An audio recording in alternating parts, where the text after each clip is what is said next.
I'd like to get the meeting started.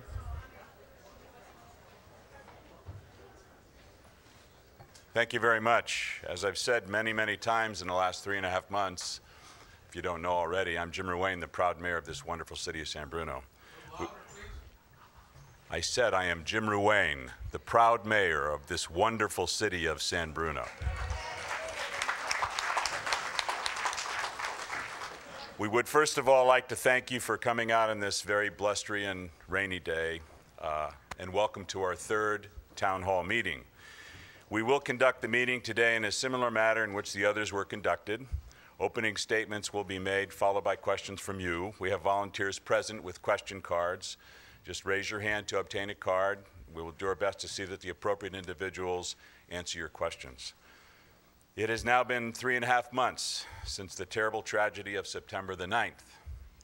We have come a long way, both at the site where hydro seeding is holding the ground together and retaining wall construction and replacement is underway, and also from the point of outreach to the community and group and individual programs. You'll hear more about that in a little bit.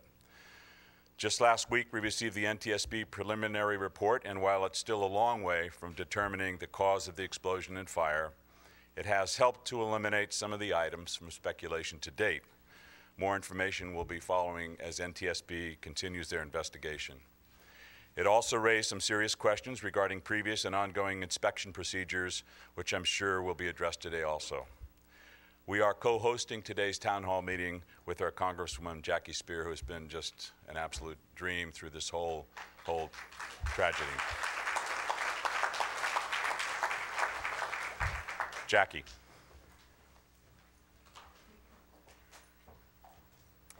Thank you, Mayor. And as I have said many times before, incredible leadership from the city of San Bruno in the aftermath of this disaster. First of all, let me say to all of you, happy holidays.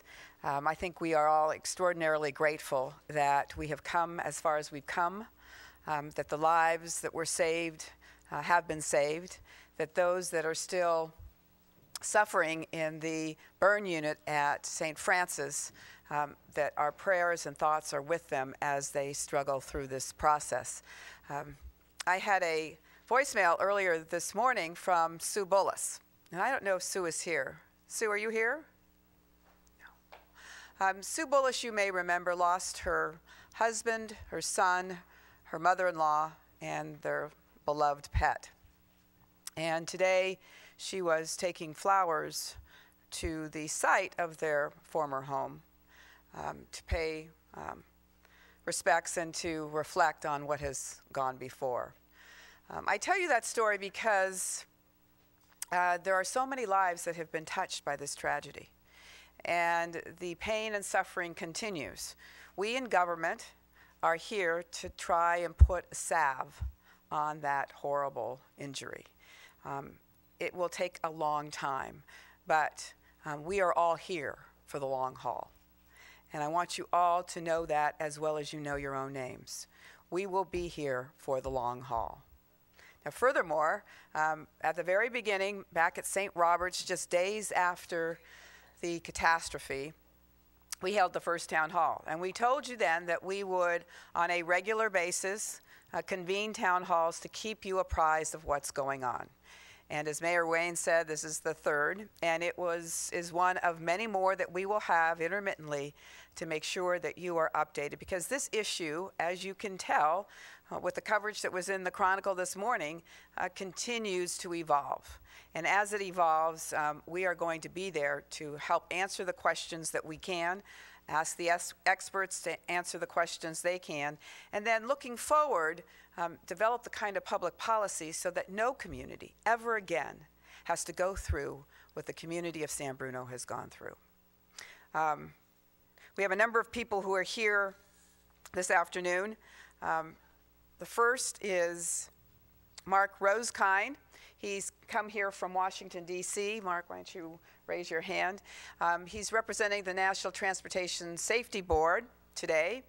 He will respond to questions you have. As you know, the National Transportation Safety Board, we know it as NTSB, came out with their periodic report to us, as they committed to do, We all know that this is going to take probably a year or so for them to complete their investigation, but they have agreed to give us periodic reports, and as appropriate, if recommendations should be made immediately because of risk of harm to people, that they would implement them immediately.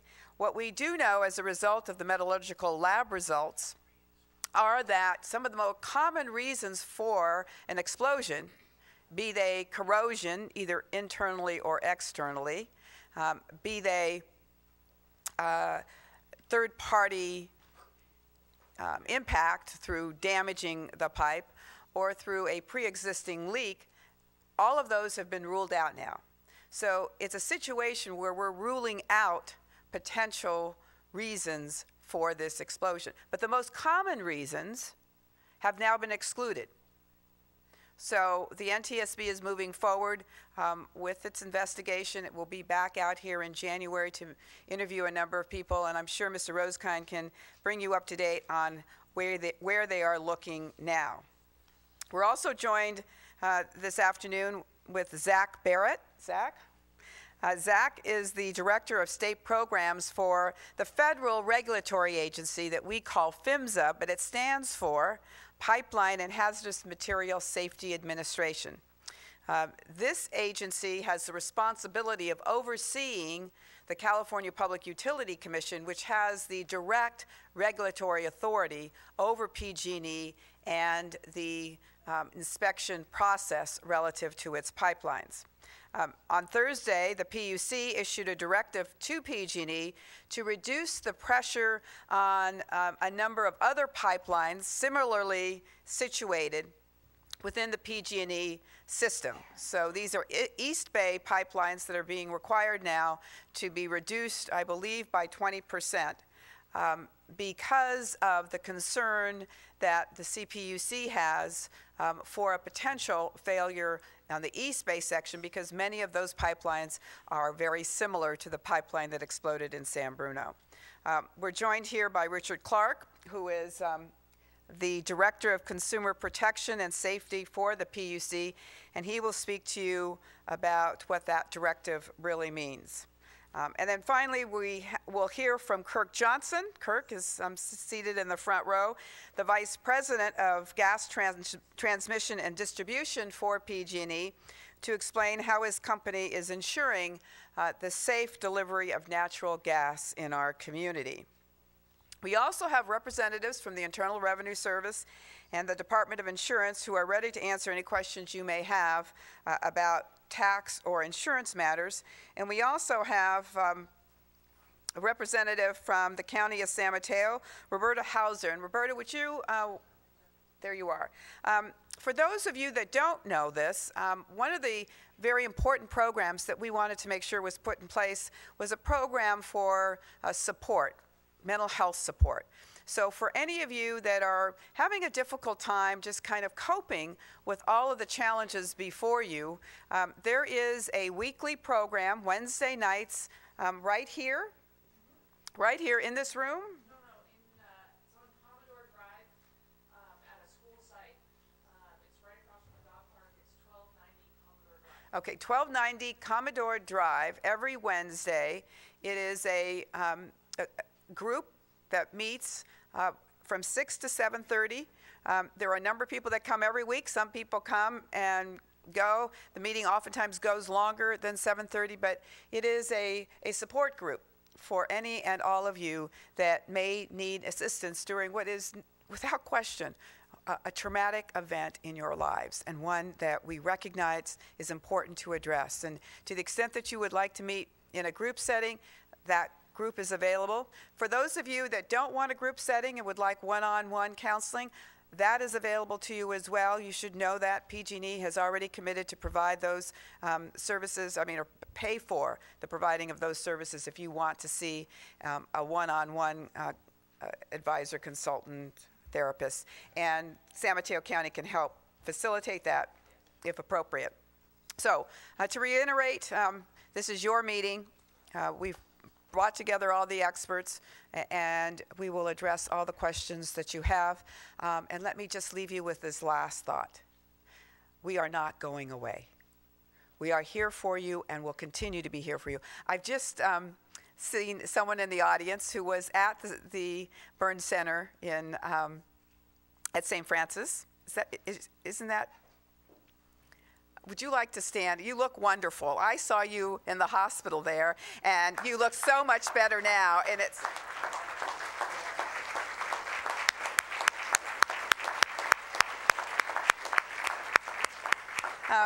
You know, Loretta is. It's Loretta Gould. She used to be a volunteer in my office many years ago, and I went and visited her at the Burn Center, and I can say this now, Loretta, you look pretty bad, but you look pretty good right now, and that's why we need to be hopeful and optimistic, because modern medicine and the Burn Center at St. Francis does remarkable work, and we're thrilled that you're here today. Congratulations.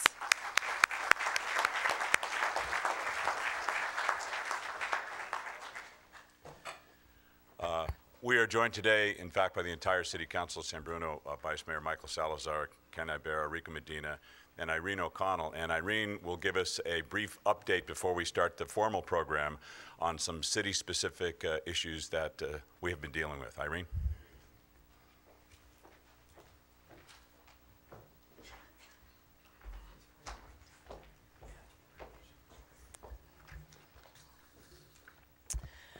First of all, I'd like to thank all of you for coming, and I'd like to thank Jackie for helping pull all this together, and our city staff who are here. They've been marvelous, as I'm sure all of you know. The September 9th Glenview Fire incident and its aftermath has had and continues to have a tremendous impact on our community.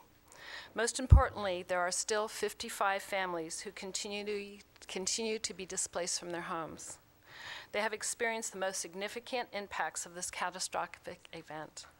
Since that day, the City of San Bruno, staff and City Council's primary interest, mission, and focus has been to ensure that these families' needs are being met in the most comprehensive, efficient, and compassionate manner possible. Fortunately, a number of community service providers, nonprofit organizations, private businesses, and individuals have also mobilized with an outpouring of generosity to assist in caring for the needs of our residents. The city, as part of the San Bruno Long-Term Recovery Group, is coordinating with a network of these community service providers to support families who need resources and assistance. The Long-Term Recovery Group is a consortium of organizations, including the American Red Cross, faith-based organizations, and others who have collected funds and coordinated other resources to aid our residents. Skilled case managers are available to meet individually with families to quickly assess their needs and to access financial and other resources.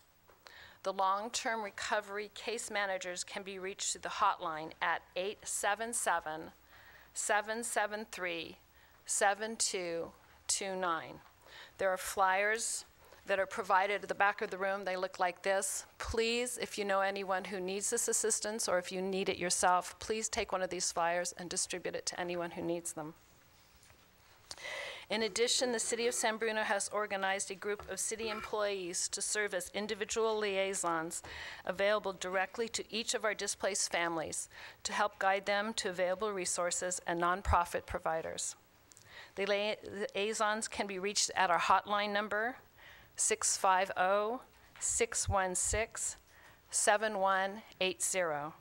I urge anyone who is directly affected by the Glenview fire to call and make use of these resources.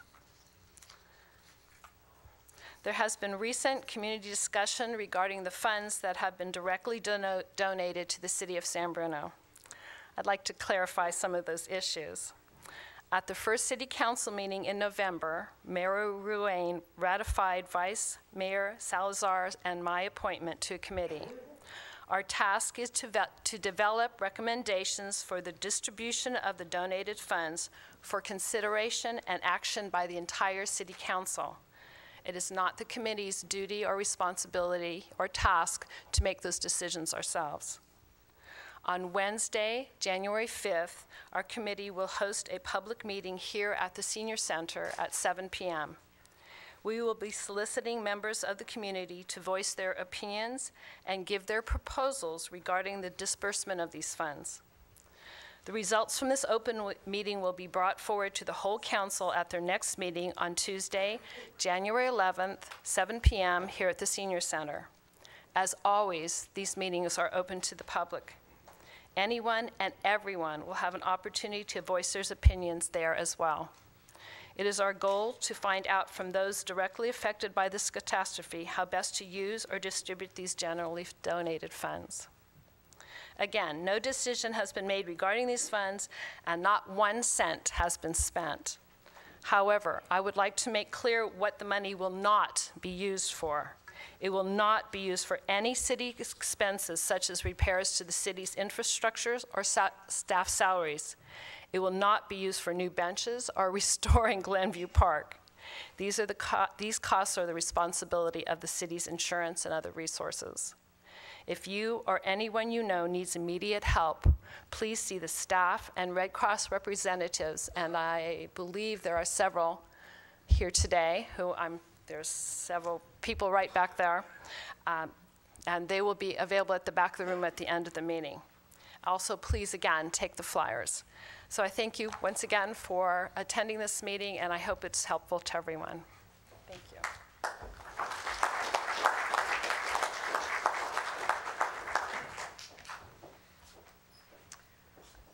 Hopefully you have these at your places, but in case you don't, you can see any of the people standing over here to access them. The San Bruno Recovery Resources, this is a document where we try to just put all of the numbers that you may need on one piece of paper. So if there are extra copies, you want to take them for family or friends, there's a whole stack of them, and Katie Farrick from my staff has them in the back of the room, and you can access them through her. The Internal Revenue Service is here. They have a room outside of this main room in which you can go and specifically meet with your questions relative to whether or not anything you've received is taxable. They've also put together a Q&A with potential questions that you may be asking yourselves and the answers that they have come up with. I must tell you that I did not have a very pleasant meeting with the IRS commissioner. No surprise to any of us.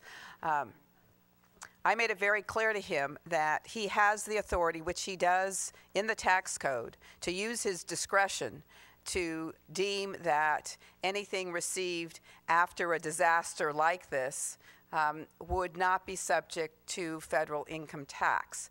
But for the fact that there was a third party, in this case PG&E, this would have been declared a national disaster, and under that code section, if it's a national disaster, you do not have to pay taxes. So it is my intention to fight the commissioner until we get this right. But in the meantime,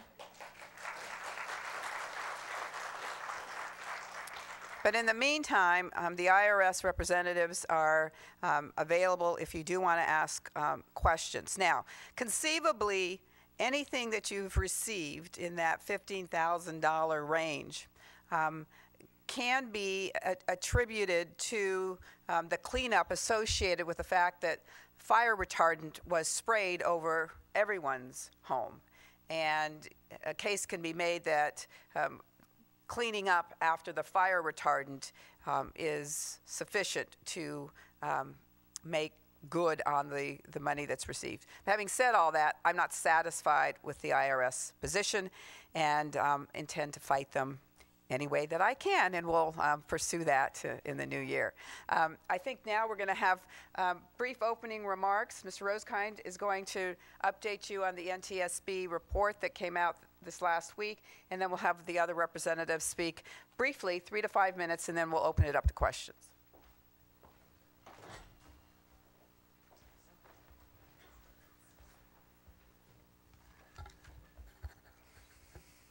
First, thanks very much just for inviting us and having us here. It's really a pleasure to come and speak with you instead of just having press releases and emailed questions, et cetera. So it's really great to be here and explain what we've been finding. And I'm just going to cover 3 things very quickly.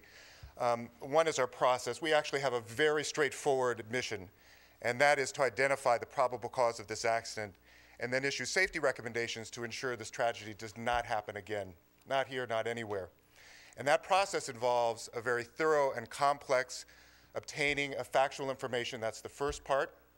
We're here on site for 9 days. It continues. The second part is to analyze that data.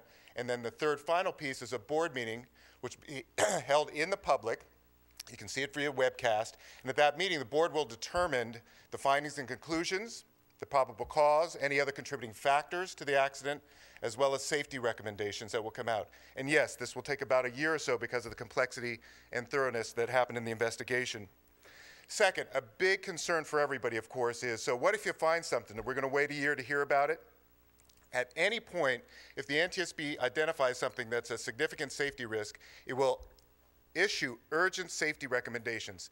If something had been found when we were on site here before, something would have been issued at that time. If factual information comes out, and we believe not just here, but for the country at large, that there is more information that needs to be obtained or an urgent safety recommendation issued, that would be done. If there's a hearing and information comes out. So just so you know, if something is identified, an urgent safety recommendation would come out. And what does that mean? Yes, a letter goes to the organizations that are affected, but it becomes public domain. There'll be a press release. It'll be on our website. You'll know about it. So if there's an urgent recommendation, it could come out at any time and will be public. And the other thing I wanted to point out about that is our expectation is that there are other parties involved, like CPUEC, PG&E, et cetera, PHMSA, that know what's going on related to the factual information that's coming out. And frankly, it's our expectation because PG&E knows more about their capabilities and limitations and CPUC about their oversight, et cetera. Really, it's our expectation if something needs to be done, they're the ones to make that happen. So if they see something, they don't have to wait for us. And in fact, the directive's already come out to deal with some of the factual information that was released on Tuesday. So there should be multiple areas for people if things are identified. The other things just to know is more factual findings will be coming out. Again, all of it won't be held and released. You see these coming out. I would just caution you not to speculate too soon. Part of the reason these things take time is that very often the first 24/7 news cycle, everybody's decided what's happened. And I can't tell you, pretty much in almost all instances, when the full report comes out, it's not even close to what the actual cause was. That's why these are both complex and so thorough. And the other thing you should know is right now, a public hearing is under consideration by the board. This would be a hearing where witnesses and other panelists would participate, again, to help us in our fact-finding.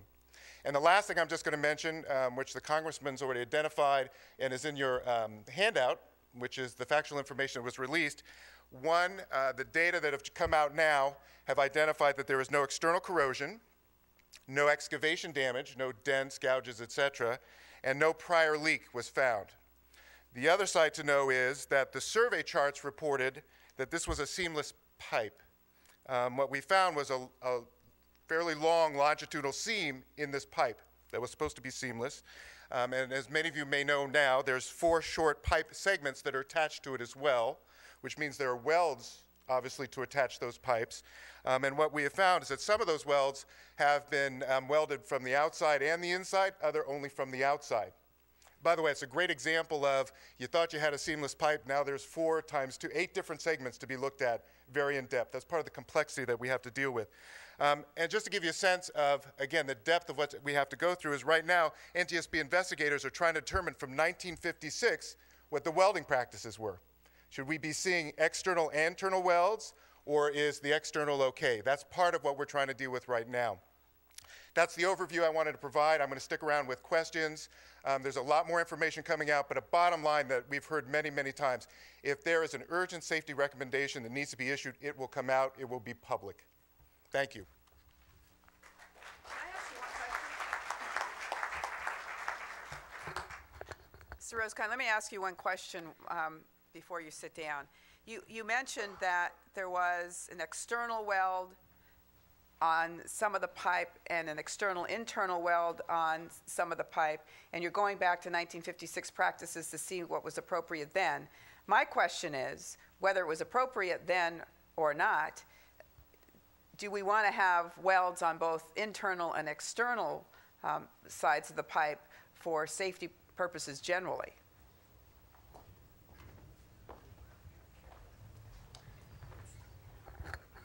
So that's a great question. What you're really asking about is we need, first of all, just to go find out if the pipe that was laid met the requirements at the time. And the second part, of course, is what do we know now about what, I mean, let's just say at the time, internal, external was the way to go, or maybe it was only internal. Now we need to find out what information tells us which way it should go, and that could be part of a recommendation. Just because it was done a long time ago doesn't mean we wouldn't come out with that would say, basically, no, based on new practices, this is the way they all should be done.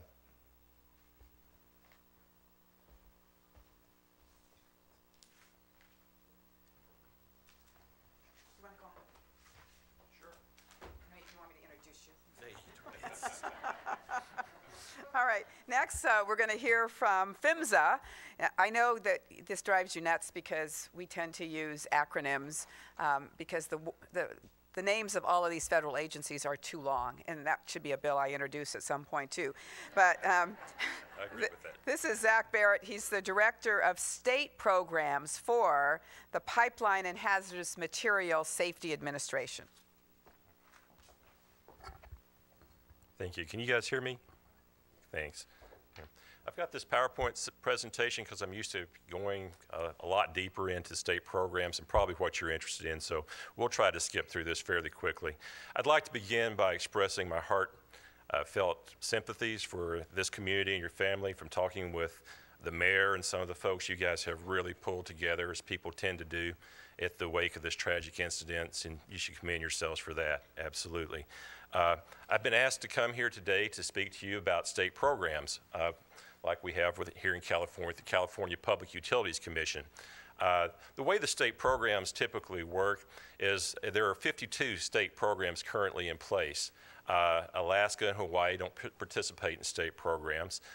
Pipeline safety encourages state programs to be in place. There's like over 2 million miles of distribution pipeline, transmission pipeline, intrastate pipeline that state programs oversee in behalf for PHMSA. So one of the things that we encourage is participation of states in our pipeline safety program. California PUC has been a partner with one of our closest business partners in pipeline safety for 20 years. So this is not a new relationship with them. PHMSA has two types of agreements that, first of all, we give grant money to encourage states to participate in the pipeline safety program.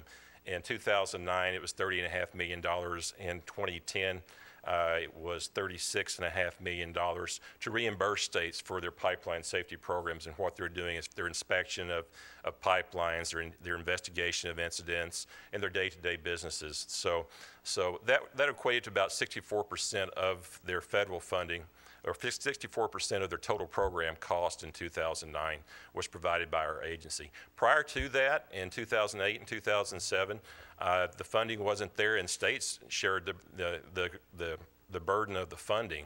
They funded their programs approximately 60% of the time there. California PUC has what we call a 6105 certification with us. That means that they can inspect the pipelines, and also they can enforce against those pipelines.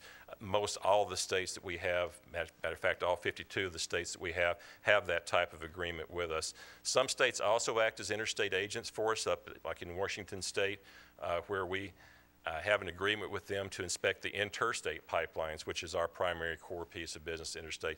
If a state program doesn't have a pipeline safety program in place, we're the backstop for that. It falls to PHMSA to inspect the pipelines, and on behalf, it's always refers to us. If there's not a state program in place like in Alaska and Hawaii, we're responsible to go out there and inspect those pipelines, do the investigations and that sort of thing. So with that, to try to stay within the 3 to 5 minutes, I would leave it to you to be around here afterwards and to answer your questions and do what we can to tell you about pipeline safety and state programs. Thank you.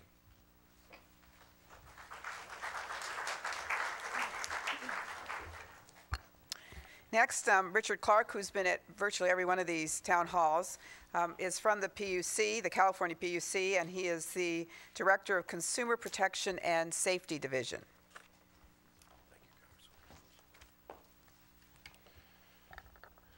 Good afternoon, everyone. I'd like to thank you all for the opportunity to be here and talk with you. And thank you to Mayor Ruane and to Congresswoman Spear for inviting me back once again. We at the PUC are about transparency, and we're here to answer your questions. I'm also here to echo the fact that we are not going away. On December 16th, our executive director, Paul Clannon, issued a directive to Pacific Gas and Electric that essentially does 4 things. It tells them to look for 30-inch pipe that is of the same vintage and has some of the same characteristics as the piece of pipe that was found in the ground here in San Bruno that failed on September 9th. To inspect their records, to ensure that if they have this sort of pipe that exists, that they have performed a hydrostatic pressure test on it or the equivalent of that, and then to lower the pressure in those pipes by 20% when and if they find them, and lastly, to receive our permission before increasing the pressure by the 20% factor that they've reduced it. The reason we chose 20% is because that is essentially equivalent to ensuring the same level of safety as a hydrostatic test, a pressure test on these pipes. And so in effect, we have, by ordering this, effectively accomplished a hydrostatic test on the entire system where this 30-inch pipe exists. So PG&E will be here to tell you what it is that they've done in response to that. I want to once again echo that we're not going away. We're here to stay. The Commission is celebrating its 100th year of existence. We take our jobs very seriously. We're working tirelessly to ensure that all the utilities, all the gas utilities around the state of California that we have a jurisdiction over are looking for this problem in their system and that they're taking the appropriate actions. You saw in the Chronicle today the example of some of the work of what our staff does. They are very thorough. They are very detailed. I marvel at the detailed work that these folks do. And I'm here to assure you that we are in the process of examining that which they found, and we'll take enforcement action where appropriate at the end of that process. The documents that were in the Chronicle this morning, that were referred to in the Chronicle this morning, are the very first stages of our audit, our investigation of what's going on that was conducted beginning in May of 2010. You'll also note from the press, of course, that thanks to Congresswoman Spear's efforts, to the efforts of Senator Padilla, Assemblymember Hill, and others, we have 4 more staff allocated to us. Those people are in the process of being hired. We've hired 1. We're in the process of conducting the interviews early next week for the remaining folks. We are broadening and deepening our inquiry into what happened here in San Bruno in conjunction with the NTSB.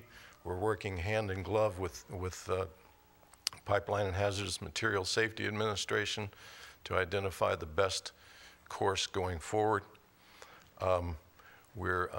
With these 4 new people, we'll be able to broaden and deepen our inspection and integrity management efforts, and we'll be able to take enforcement actions where and when we see the necessity to do so. Thanks again for your time, and I'll be here for any questions. Thank you.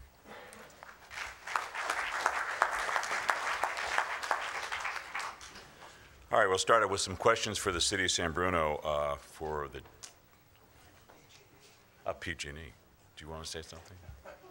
How could I forget PG&E?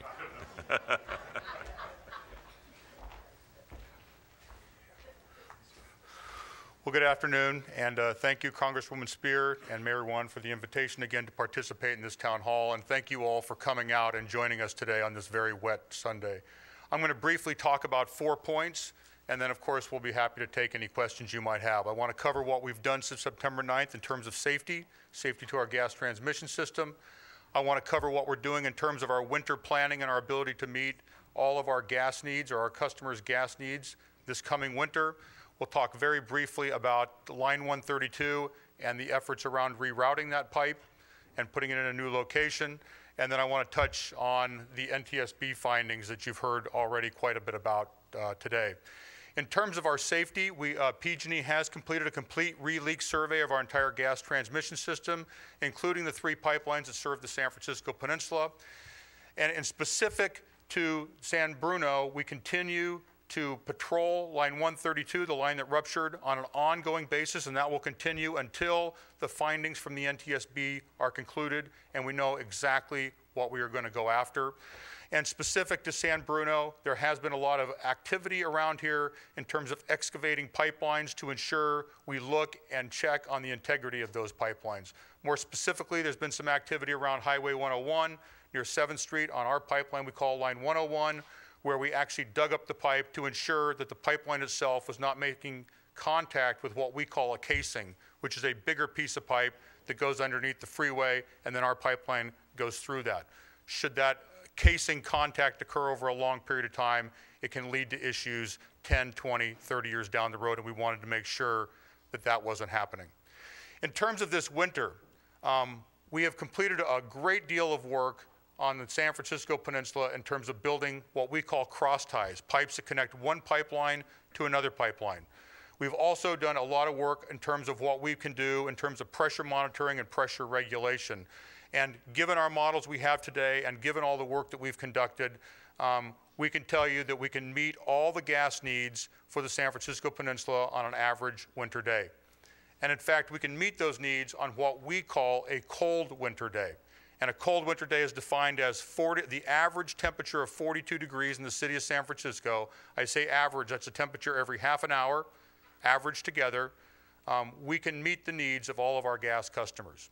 Should it be colder than 42 degrees, we will reach out to our large customers, to our sophisticated gas customers, who get a discount on their gas transmission rate each and every day, and in return for that, reduce the amount of gas they utilize if that gas is needed for small residential and small business customers.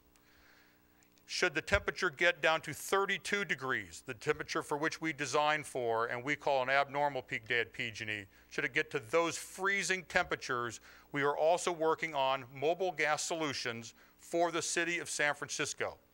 And so we believe we are well prepared for this winter.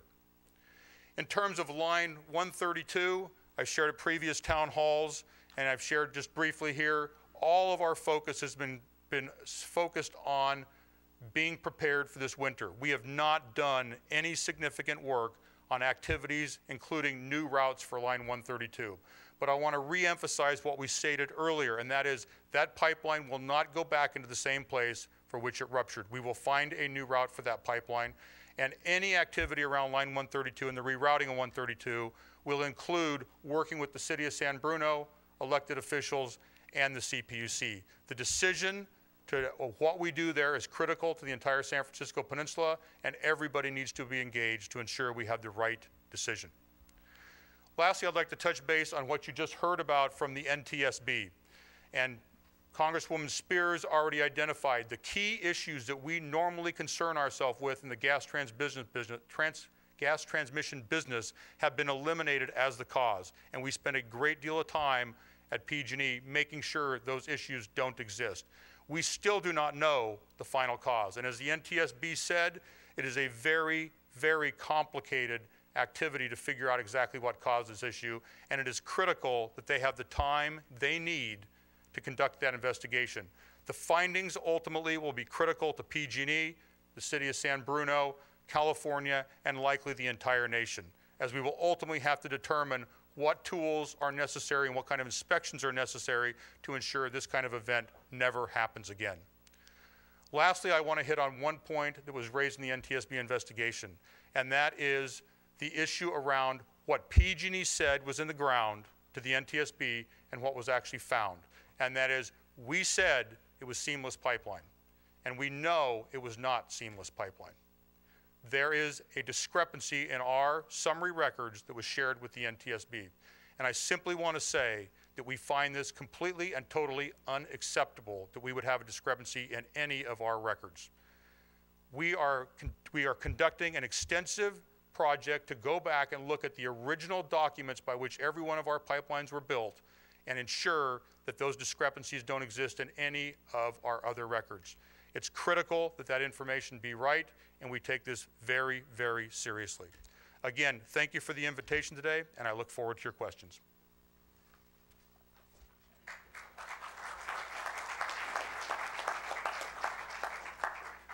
All right, thank you. And now we will have some questions for the City of San Bruno, for Connie Jackson and our police and fire chiefs.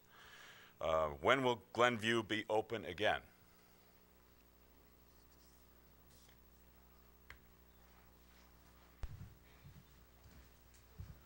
We're going to conclude our investigation around the blast site. Once that investigation is concluded, then we need to make sure that that roadway is safe for travel. Okay.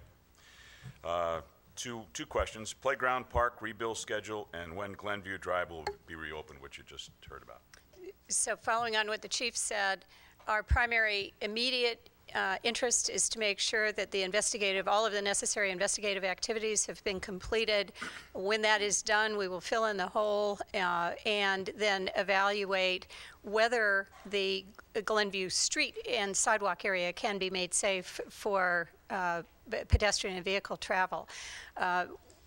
The actual rebuild of the street and the sidewalk infrastructure will not occur until later this spring during the normal infrastructure building season. And that is our next most immediate interest, is to get the area accessible and safe.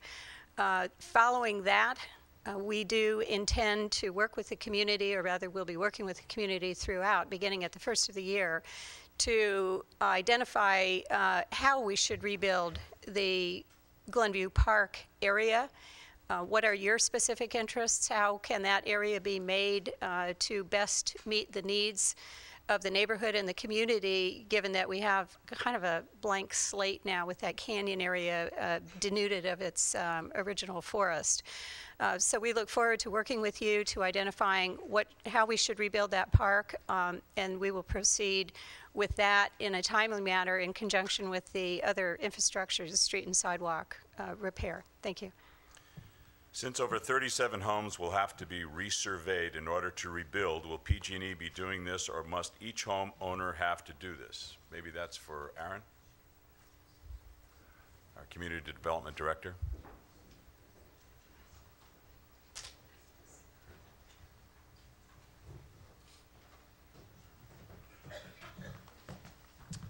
I've heard that same comment from a lot of people, and it makes sense to be able to do them all at one time.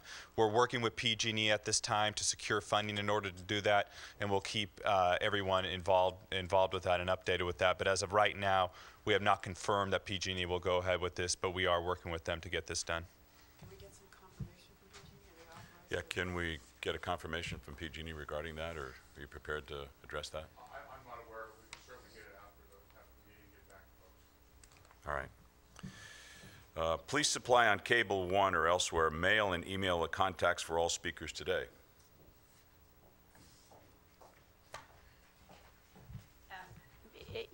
Yes, we will put the email addresses and contact names and information that is best and most expedient for members of the public to connect with the various agencies that are here today and any others. We will post those on our website. If you don't have internet access or would prefer to receive that information in a different manner, please let us know at the back of the room and we'll make sure that you receive it. Thank you. All right, the last one. Why aren't we notified by phone or email, contacted by the people who are in charge of funds that are to be given to victims? We need cash funds. I believe Councilwoman O'Connell already addressed that issue, and she gave you some phone numbers, and she is available here along with the flyers that were given out earlier to assist you in those respects. Okay. You want the next round, Jackie?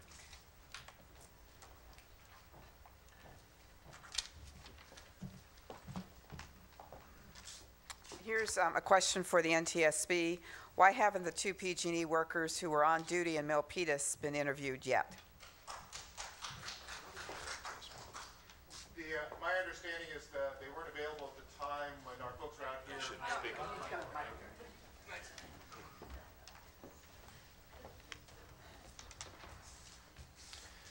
So we know about them. And my understanding is that when our folks were here for 9 days, they were unavailable. They've been identified, and our folks will be here in the first couple weeks of January to interview not only them, but even more people actually with PG&E, San Bruno, and CPUC. So they'll be here in the first couple weeks of January, not just for those two, but a bunch of other folks that have been identified for us to interview as well. Wait, there's another one for you. This is from Gustavo Gomez. What kind of tests are being conducted on these welds? Will they do these tests for the pipes in service currently? So 2 questions. What kind of tests are being conducted on these welds, and will you also do tests on pipes that are in service currently?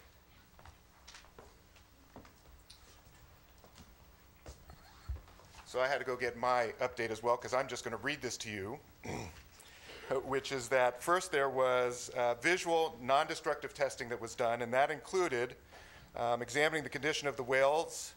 They were evaluated by visual inspection, X-ray radiography, magnetic particle inspection to look at any defects or irregularities. Pipe thickness surveys we're conducting using ultrasonic thickness testing, and I have emails of everyone you can call to ask about what these really mean, because they're very highly technical. And the ruptured surfaces now are actually being evaluated using low magnification optical microscopes. Samples have already been cut for evaluation. They're undergoing examination by high magnification optical microscopes, scanning electron microscopes, and this basically allows us to look at the origination of the fracture, how it propagated, and any failure mechanism that would have been in there. That's the venue for the NTSB, so looking at the current, if anything we find applies to anything currently there, that would fall to PG&E or others. Okay.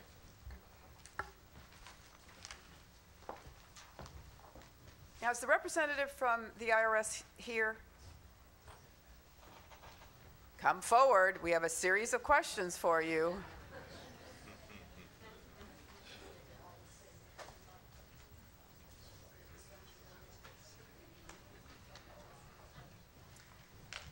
The first question is one that I should attempt to answer. When will we know if the act, meaning the bill that Jackie Spear introduced and Jerry Hill introduced to declare that the money is non-taxable, will be approved or not? So the situation is as follows. I have introduced a bill in the 111th Congress. That is coming to a close.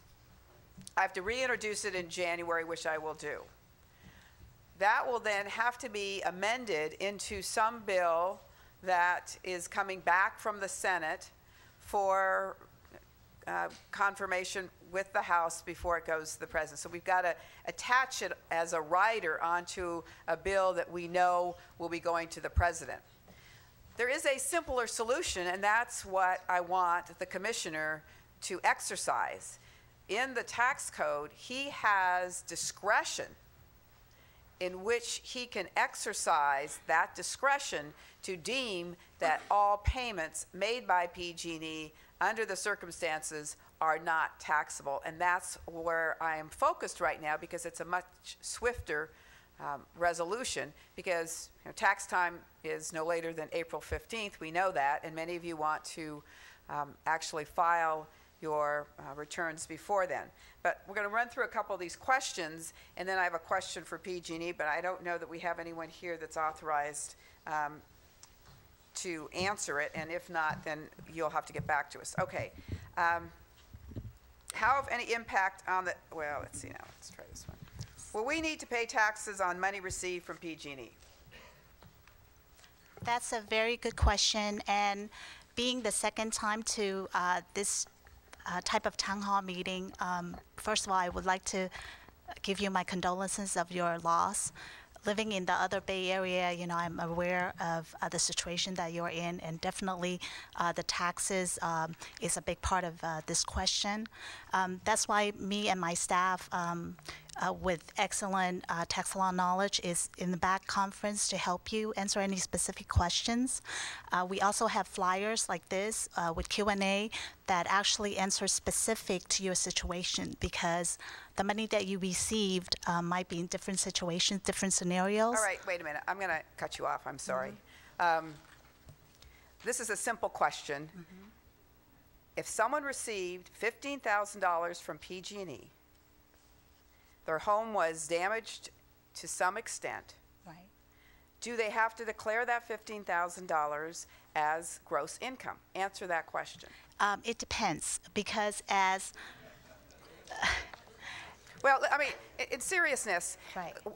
You've given us this document. Have you read this document? Yes, I have. All right. And it depends, and the reason is that it depends on what is this $15,000, 15,000, that's 1.5, is going toward. If your home is damaged in the extent of the $15,000, and that is your basis of the home, then no, it would not be recognized as income. So it does not need to be included in your tax return. Okay, most of these homes have a basis of upwards of $200,000, $300,000, $400,000. So $15,000 is going to be less than their basis in their home. Right. Is the damage to that extent? If the damage is to the extent of the $15,000, and that $15,000 is used to repair, then obviously there's no recognition. Okay, the question becomes, it depends if you do not have $15,000 of loss. If, let's say, your loss is $5,000, then yes. However, if this is with reference to your principal residence, as I understand, this may happen to your rental or your business, but if it's relevant to your principal residence, then no. All right, There let me is ask no you another need. question. There is a gift law that says you can receive up to $13,000 tax-free. Can there be a gift from PG&E of up to $13,000? There can be, but PG&E has to declare that as a gift. And also, and also, I think Congresswoman Spears made a very good point early on, talking about the fire retardant and then smoke. So if anyone had fire retardant, every house I understand was sprayed, so you would not have to declare that $15,000 or that $25,000 as gross income. So what you're basically telling us now, I want this recorded. Hey, I see the cameras back there, Congressman Spears. There's 5 of them. Well, don't worry. All right, would you like to identify both your names for the record? Go ahead, okay. I'm Daisy Yao. I'm a group manager for examination at the Walnut Creek IRS office. My name is Bruno Smith with the IRS. Yeah, my name is Quentin Smith with the Internal Revenue Service. I'm a director in Fresno. So we certainly do understand when it comes to what you receive, do you have to pay taxes on it? For the most part, we got a clear answer, and Congresswoman Spears stated earlier with that fire retardant smoke, if you receive those dollars to $10,000, $15,000, your house is much worth more than the $15,000 or $25,000. So you would not have to pay taxes on that. All right, so the IRS is willing to state that since every home was sprayed with fire retardant, and many of your homes have suffered smoke damage, that the money you receive from PG&E, to the extent that it was $15,000, $25,000, that money is for the purposes of making your home clean for purposes of fire retardant removal or smoke. Yes, on record. All right, thank you. The question is, do you have to have a receipt?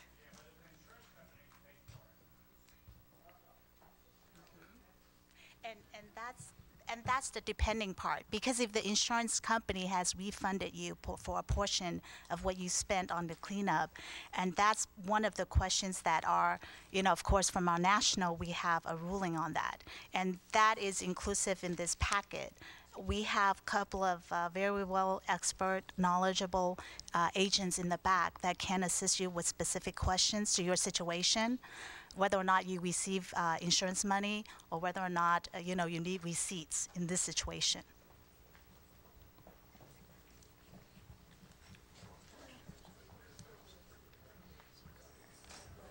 All right, here's another question. I've talked to the commissioner about this. He said he was going to send me, people that could respond to these questions. And I got to tell you, well, I appreciate the straightforward answer you've given. I'm not very pleased with your answers. And I understand that. Well, I understand that. Okay. Here's a question. Someone who's in the audience here lost their home. They received $50,000 from PG&E as just, to help them find a place to live, just kind of living expenses associated with the fact that they lost their home. Is that taxable? Yeah, let's make sure we have someone, we can do some research, and we'll make sure as they state that question and give maybe more information. We definitely don't want to give you a wrong answer. So I'd rather be safe than sorry. We do have 2 other technical experts. Well, what I want you to do is report back to the Commissioner of the Internal Revenue Service that he should do the simple thing, which is to use his discretion so that we don't have to go through this, charade, frankly, as it relates to the money received by these persons who have lost their homes, lost portions of their homes, are coping enough, and don't need the IRS breathing down their necks. Wow.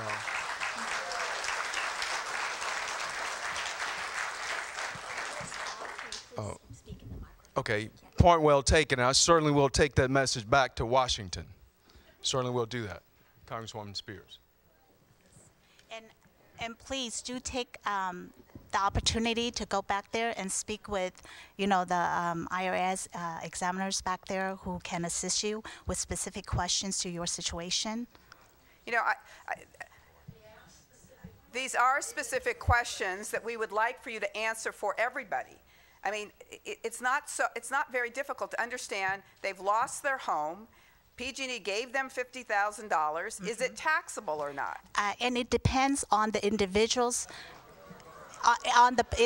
basis of the property. All right, if the basis of the property is $250,000, and they've received $50,000 from PG&E. Mm-hmm. So so in this situation, if a taxpayer, if the person in question has a property that they receive $500,000, you said, from PG&E. I said $50,000. Okay, $50,000, and they have a basis of $250,000. Now, if the money is spent on using for the purpose of, incurring the costs during the stay in a hotel or during the stay of the time frame that they lost their home, then no, in that situation, that money is not taxable. Do they have to have receipts for that? In the course of examination, yes, we do require taxpayers to provide certain documentations, whether or not that's in the form of a receipt or that's a merely form in terms of looking at the situation, facts and circumstances. What about the tax? What's the taxability of money received from charitable organizations? Do you distinguish between whether it's received by a charity or by a corporation like PG&E? There is a distinguishable factor in that, and it depends on the amount that you receive. Sorry. The question is whether or not the money that you receive from a charitable contribution would be taxable, and it depends on the circumstances that you're in. Generally, it's not taxable. Okay, but however, if you receive money that's coming from insurance and receiving money that's coming from PG&E, in addition to receiving the money that's from a charitable contribution, and it all depends on your basis in the home. Okay, this is what I'm going to do. There's a series of questions here. Okay. It's like 10 or 15, which basically you're punting on. You're saying it just depends. So this is what I'm going to tell everyone who's gathered, and I want you to convey this. I will convey it to him as well. I want the commissioner to come to San Bruno, and we're going to have a town hall specifically on issues relative to the Internal Revenue Service. And we're going to convince him that he needs to do the right thing. All right, so you convey it to him. I will be available any day he's available in the month of January. Okay. And I don't want any of you to file your tax returns until February or March, okay? All right, let's go on to the next.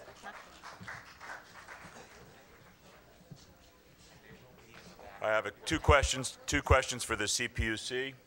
Richard, has the PUC demanded PG&E fix the pipeline 132 in South San Francisco, 1.5 miles from San Bruno Blast?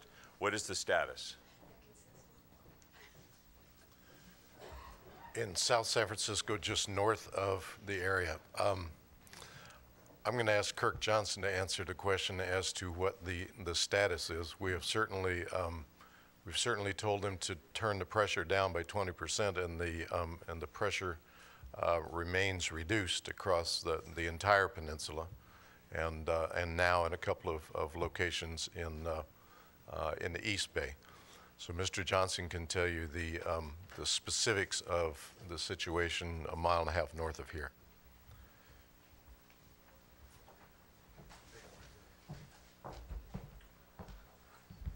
I believe the question is probably focused on the segment of pipe that's north of here that has been brought up in the news several times. And so engineering is ongoing with that. We're in the process of trying to get engineering completed, getting permits completed, and construction will take place as soon as all those permits and a construction time period is there. We would expect that to occur in 2012, at the latest 2013. But everything is moving along as quickly as we can make it move. All right, another question for CPUC. Who are the experts the CPUC will ask prior to authorizing PG&E to increase pressure? Will we be notified prior to pressure increase? The experts that we will consult with are the experts from the Federal Pipeline and Hazardous Materials Safety Administration. We are in the process of hiring experts who have expertise beyond the staff at the California Public Utilities Commission, and those are the folks that we will rely upon. I'm not sure we've made a decision about whether or not we will notify folks before the pressure is increased. Most likely we will.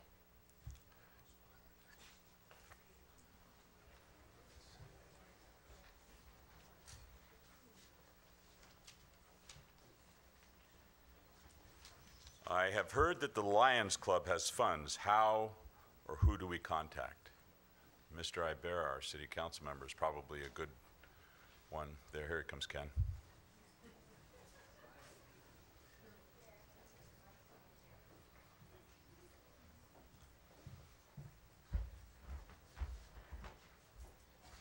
Thanks for reading my question. I think this is probably the best venue. I have talked to many of our residents in Glenview in this last week, and I want to thank Alan for communicating to you, and to Dave Tewitt and Lucy Zamatia for communicating through the email system. The Lions Club has proudly accepted a lot of money, but only about a quarter of what the city has collected. So we can't do large things, but we can do small things. And we'd like to do some things probably before December 25th. So we are convening our special board on Tuesday. I've communicated to about 6 families in the last few days. Unfortunately, we've narrowed down our gifts to the 55 families.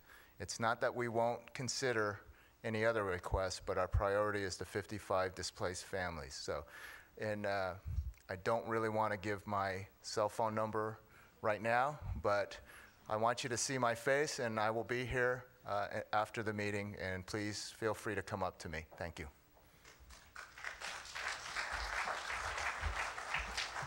Thank you, Ken. This is for city staff. Is the canyon safe? Please put back the native trees. I don't know if that's for Connie or...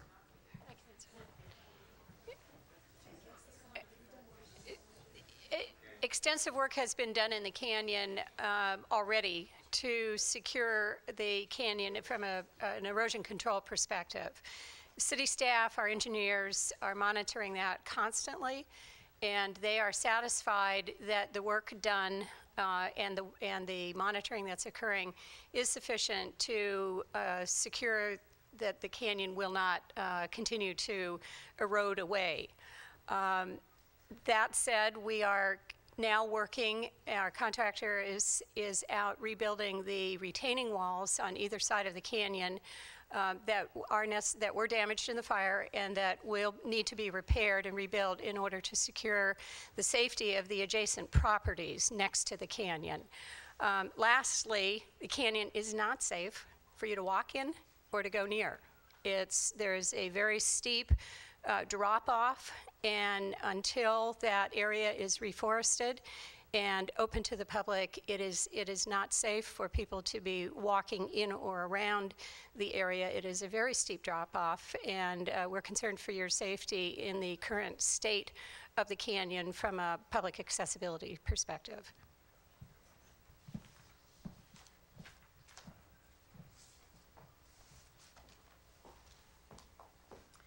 This is for PG&E. If the pipe that ruptured was rated to 400 pounds PSI, I should say, and you thought it was seamless, what would the rating have been for that pipe now that we know that it's seamed?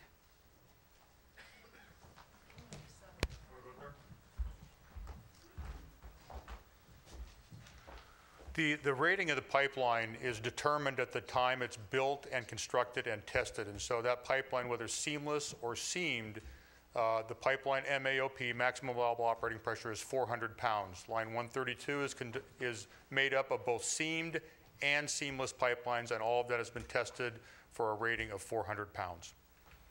Well, let me ask you this. One of the requirements that PHMSA and I believe CPUC require is that if there's spikes in the pressure, that then you have to do a different kind of inspection, that you can't do the direct assessment. So just because a pipe has a maximum limit of 400 pounds per square inch should not be the basis on which we assess spiking. Is that correct? Or is spiking only if it exceeds 400 pounds per square inch?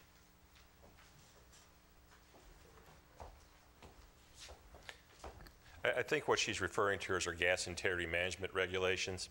And for a pipeline which has not been pressure tested before, the 5 years prior to that pipeline becoming a high consequence area, there's a benchmark set. The company has to look back and find the highest pressure that pipeline has seen within those previous 5 years. The defects in that pipeline, if it's strictly just a seam that we're concerned with, the seam is considered to be stable as long as the pressure on that pipeline is less than that highest pressure it's seen in those previous 5 years. So the only time that it would trigger an assessment under the gas integrity management regulation is if the pressure was increased over the high pressure it's seen in the previous 5 years, or unless there was interactive threats that was acting upon the seam that would cause concern that it would weaken the seam, that would need to trigger an assessment. So that's the way the gas integrity management regulations work. Well, let's talk about the pipeline in the Glenview area.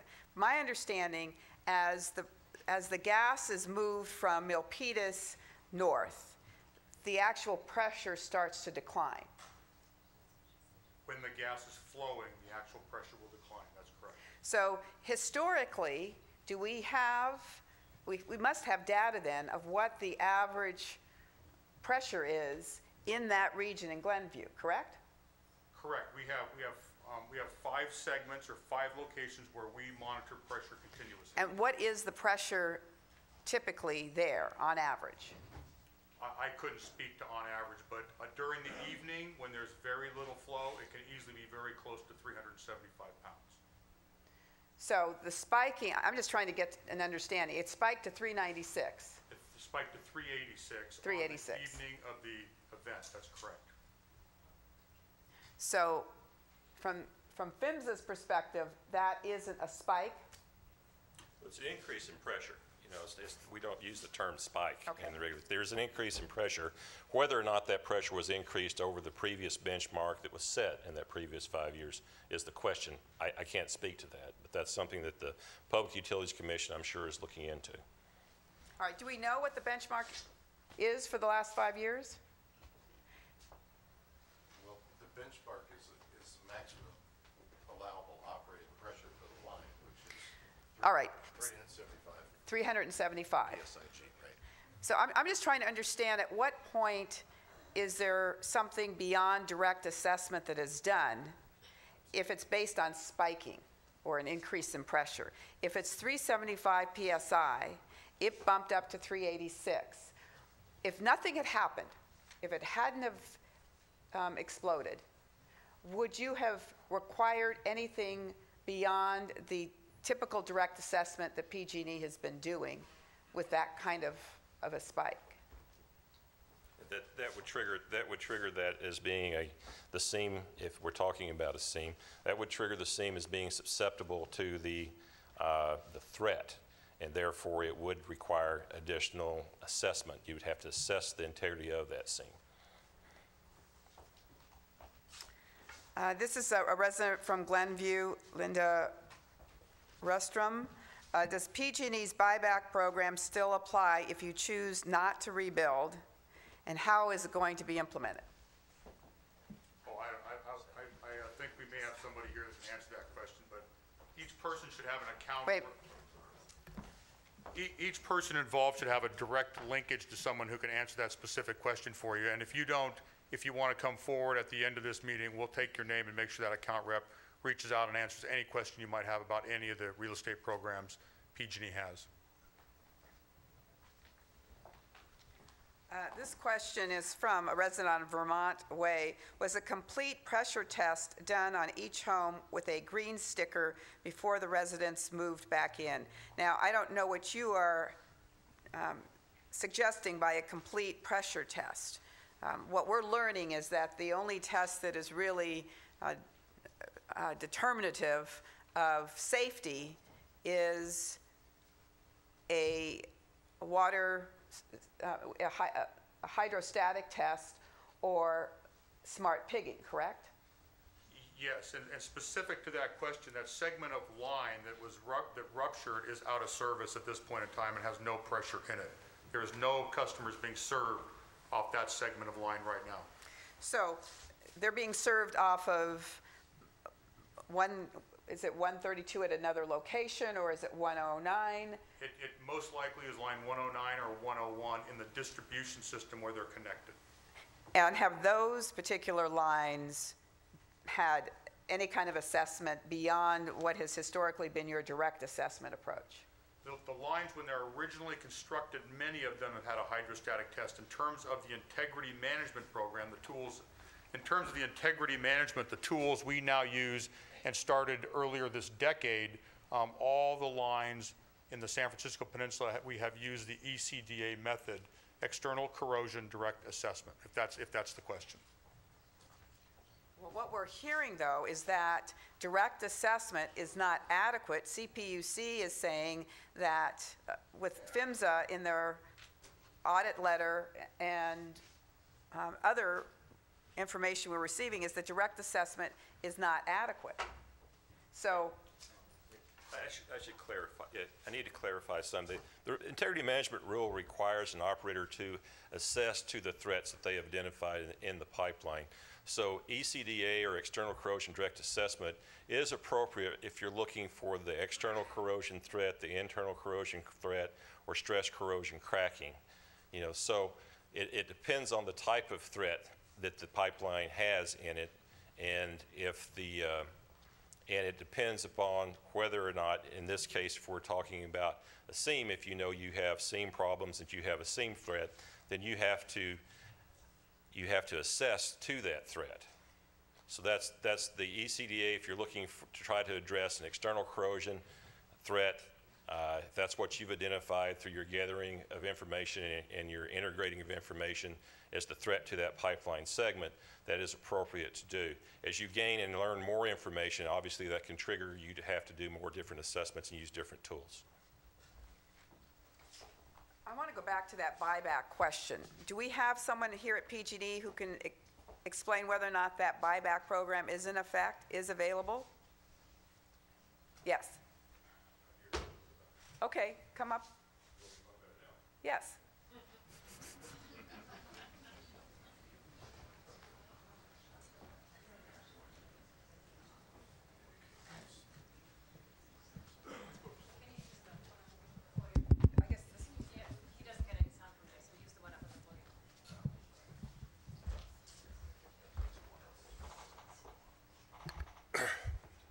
My name is Michael Olson. I'm working with the Rebuild program, and you'll have to repeat the question because I didn't quite understand it. Is PG&E still offering the buyback program? Yes. Did you have a holiday party last night? All right, so can you just kind of reiterate what the buyback program is and how people can access it? Well, the buyback program applies to those 55 homes and some more in what was referred to as the yellow area. So the red and the yellow areas are available to come to talk to us about the rebuild or buyback programs.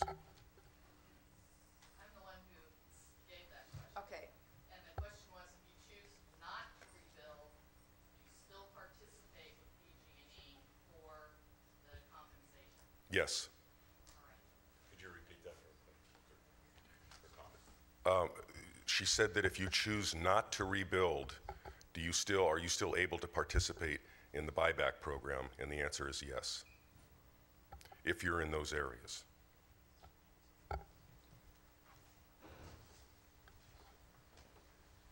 This is another question for PG&E. Are you going to put the power lines underground on Claremont, Glenview, and Fairmont? There is no plans right now to put those power lines underground, although I'm sure that conversation can take place with the city when it's the appropriate time.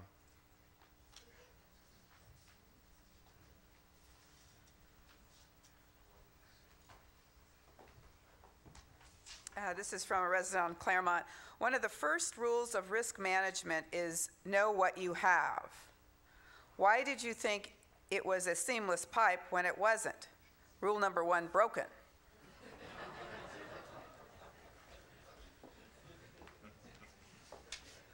I'm not sure that's a question, but point taken. Thank you.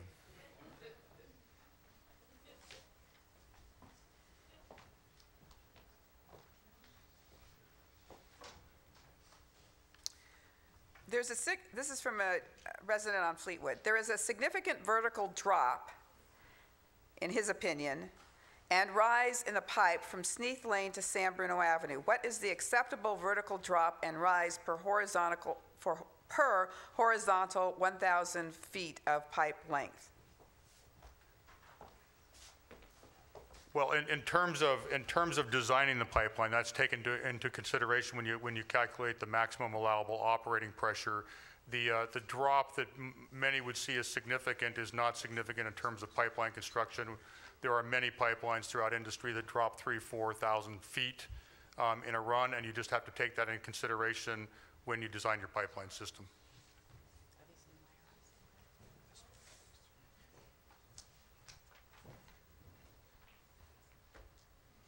I'm going to give you a breather. This one's for the city. Couldn't the CPUC or the police department interview the 2 Milpitas workers? It's considered a crime scene. It seems wrong to wait 4 months to ask them what they remember. Chief?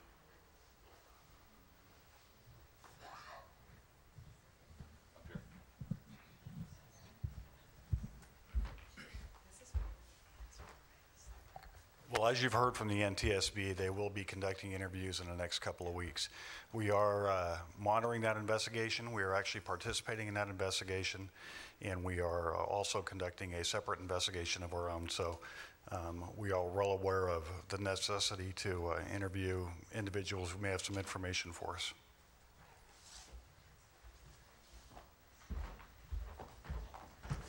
Will PG&E reimburse deductible paid to contractor?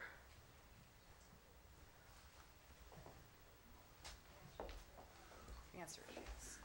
Well, again, I believe that everyone that has questions around that should be talking to Mr. Olson back there, and we can address your specific issues. And again, every one of you should have someone you can reach out to for any questions around any of the real estate or any of the PG&E conversations.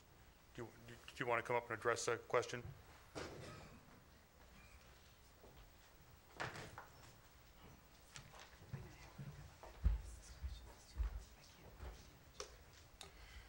The question was, will PG&E reimburse deductibles? I think this was for a contractor, and the answer is yes.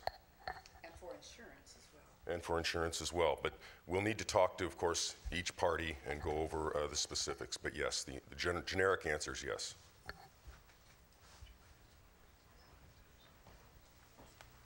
Now, one of these, I apologize, but I'm having a hard time reading it. So I'm going to ask Jackie Williams to come up here.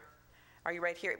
Jackie, why don't you just come up here and ask your question to PG&E?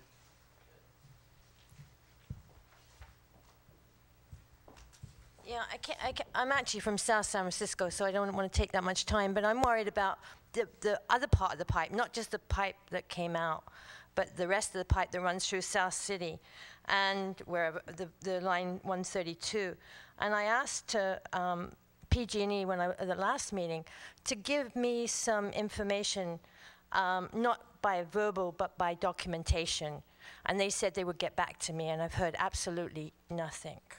And I'd like to find out, particularly in the area where it runs by Alta Loma, and well, any part of the line, as far as the shut-off valves, where they are, the pressure information, and what type of inspection the line has had, other than the piece that came out. Like, has it had hydrostatic testing? And I'd like them to give us other information of the line, of what they're doing and what type of testing they're doing to it, because it affects other communities as well. Thank you. I will get back to you, and I'll follow up on the questions and make sure we understand what they were earlier. But in general, what I want to state is line 132 has a maximum allowable operating pressure of 400 pounds for the length of the line up into essentially the location where our regulator station is at. That's roughly on the border between San Francisco County and San Mateo County. All of the line 132, for integrity management purposes, we used ECDA, external corrosion direct assessment. It was used throughout the pipeline. So everything on line 132 that operates at 400 pounds was treated the same. In terms of specifics on a location, we'll have to look at the drawings and get back to you on those. So let me ask you a question, Mr. Johnson. The NTSB now has ruled out corrosion. So we know it's not corrosion, and using the direct assessment of looking for corrosion is not going to be very comforting to people. Correct. So what is PG&E doing, knowing now that it's not corrosion, it's not third-party damage, it's not a pre-existing leak? I mean, we're starting to focus in on, for instance, welds. Are you doing anything along that transmission line to look at welds, particularly with the contractor that put that pipeline in at 132?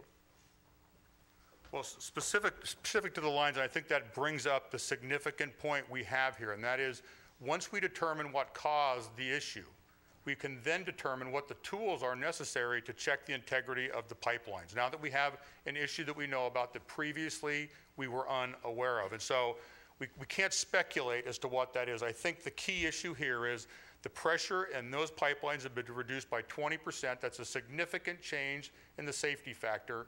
And in fact, the CPUC issued an order for every pipeline with similar characteristics in our service territory to again reduce the pressure by 20%. Those are the immediate actions taken place to ensure that we have adequate safety factors, significant safety factors in those pipelines.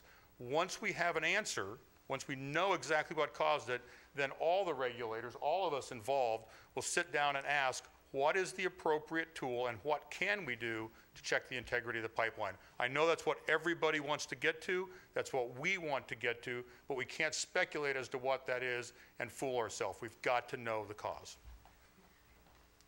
Mr. Johnson, can you tell everyone about the conservation plan that has been undertaken and that's been advertised on the radio? And two, talk about what you've done in San Bruno relative to automatic and remote shutoff valves. Okay.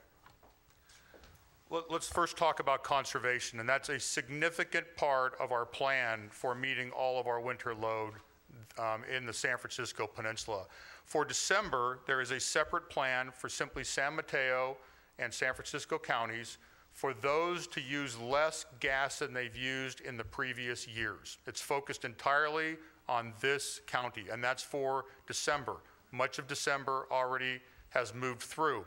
In terms of next month, we have a more broad-based conservation program, and that is there is a discount on your bill if you use less than you have previously. And I want to reiterate that conservation is a huge and significant part of the plan to meet the load in the San Francisco Peninsula going forward. And the second part of your question? The automatic shutoff valves. We were ordered by the CPUC to put forth a plan and a proposal for automatic shutoff valves. We've given our preliminary plan over that entails adding approximately, depending on the long-term design of the system, approximately 30 remote-controlled shutoff valves in the San Francisco Peninsula, ranging from Milpitas all the way up into San Francisco. We are in the process and have brought in some experts to look at the criteria we utilized to determine if those are the right locations for the valves, and ultimately we'll be making a filing or a proposal to the CPUC to do just that. But you've already put some in. I want you to inform them what you put in San Bruno. Well, the reference is we've already put in a lot of what we call regulator stations in the city of San Bruno, and by regulator stations we can limit the pressure. If you limit the pressure on those to 0 pounds, that's the equivalent of an automatic shutoff valve. We have put those in many locations on cross ties up in through this area, and then the broader plan, of course, is much greater in scope over and above what we've already accomplished at the locations of Healy Station, which is down by Crestwood, and then a location about half a mile south of San Bruno Avenue on Skyline Boulevard.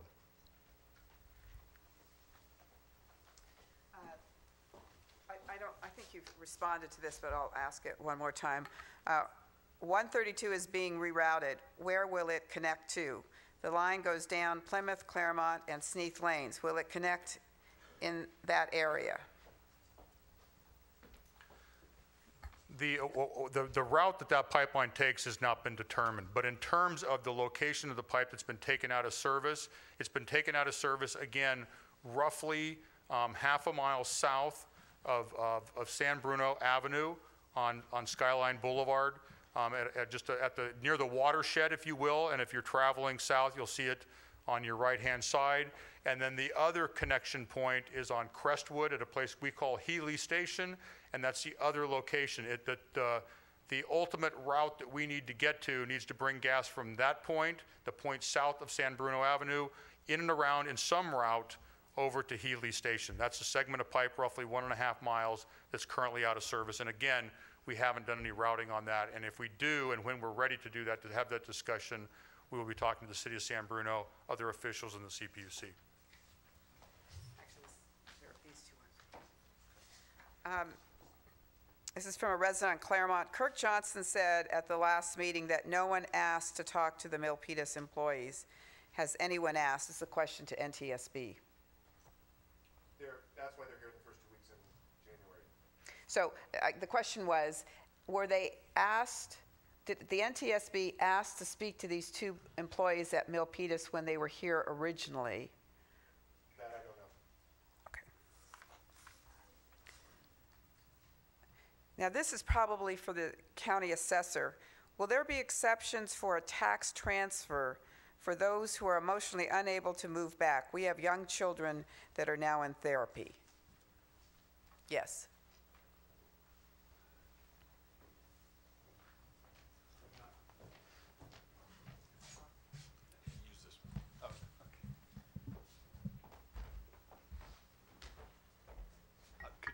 Could you repeat the question, Congressman? This is from a resident on Concord Way. Will there be exceptions for a tax transfer for those who are emotionally unable to move back? So by that, I guess they want to be able to move to another location and pay the same tax. What I'm interpreting, is that a fair understanding of the question? We have asked the state about this. We haven't heard back yet. But the rule generally is that the building has to be over 50% destroyed before you can move the base year to another property. This probably would be something that we would hear about from the state. I don't. So the question is, I'm presuming this home is not 50% destroyed, correct? Well, let's just for discussion purposes suggest that it's not 50% destroyed, but the anxiety that the family has, they've made the decision not to move back there. They want to take the same property tax value to another home. At this point in time, no, they couldn't do it. They couldn't do it. That would take a change in state law as it relates to this set of circumstances. So it would be an issue to take up with Assemblyman Jerry Hill or Senator Leland Yee, who could introduce a bill to kind of, in this set of circumstances, provide for that. Exactly. Okay.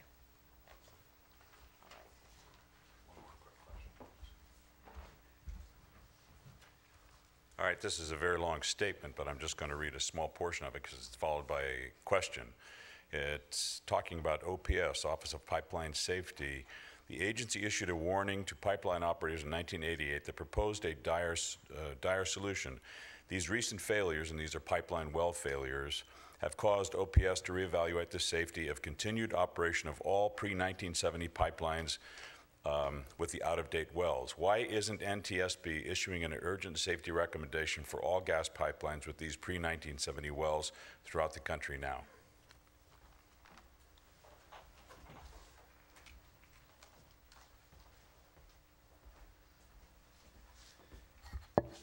If those welds are determined to be the cause, then an urgent safety recommendation will be issued. And as soon as that is determined, then that will be issued.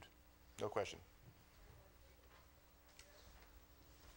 Okay, I have one last question for PG&E. Yeah, back to the IRS issue.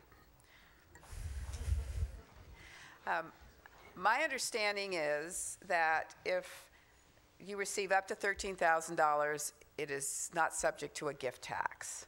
Is PG&E willing to either pay the tax on any money over $13,000 so everyone who is grappling with this issue can rest easy that one way or the other, either we get the IRS commissioner to address this with his prerogative that he has, or PG&E will actually pay the tax on the money that's been given to date?